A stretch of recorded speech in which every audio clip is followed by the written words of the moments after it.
təhlükə altında qoyur. Deyir ki, kimə istəyirsən getdirin. Sizin ad soyadınız nədir?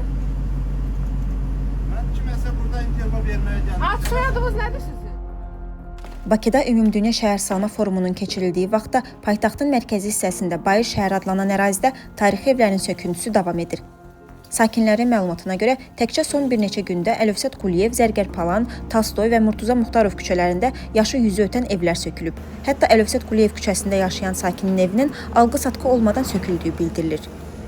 Memar və ictimai fəal Abdul Hüseynov Toplum TV-yə deyir ki, bəzi sakinlər şikayətlərinin nəticə vermədiyini görüb təklif olunan təzminatla razılaşır və evlərini tərk edir. Qalmaqda israr edən sakinləri isə müxtəlif üsullarla evlərini tərk etməyə məcbur edirlər.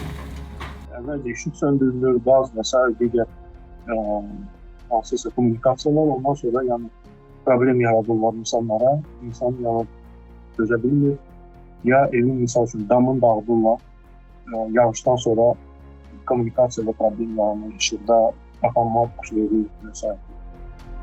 Bakının 2040-cı ilə qədər nəzərdə tutulmuş baş planında Bayır şəhərdə Təzəpir məscidi ətrafındakı ərazi xüsusi mühafizə olunan ərazi kimi göstərilir. Bu tip ərazilərdə isə sakinlər yalnız bərpa işləri məqsədi ilə yaxın ərazilərə köçürülə bilər və bərpadan sonra evlərinə qayıtmaları təmin olunmalıdır. Abdul Hüseynov deyir ki, Bayır şəhərin sökülməsi təkcə tarixi irsin qorunması yox, həm də insan hüquqları baxımından problemlər yaradır.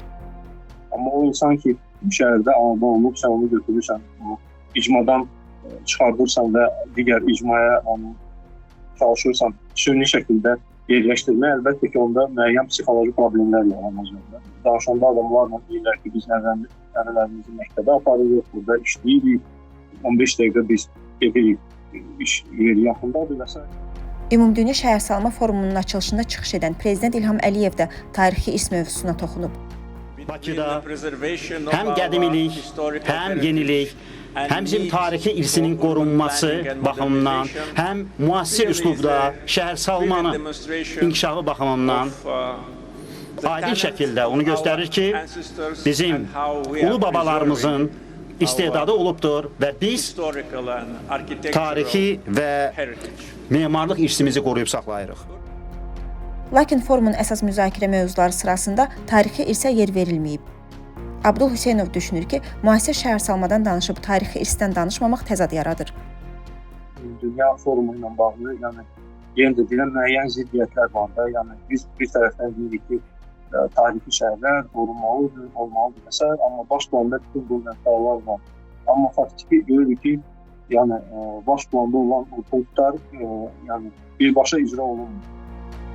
Bayır şəhər sakinləri söküntünün dayandırılması üçün Prezident administrasiyasına və ombudsman aparatına dəfələrlə müraciət ediblər. Yasamal rayon icra hakimiyyəti isə söküntünün ərazidəki qış parkının genişləndirilməsi üçün aparıldığını deyir. Bakı Şəhər Memarlıq və Şəhərsalma Baş İdarəsinin bildirdiyinə görə Bayır şəhərin söküntüsü zamanı dövlət reyestrində tarixi abidə kimi qeydiyyata alınan tikililərə toxunulmur.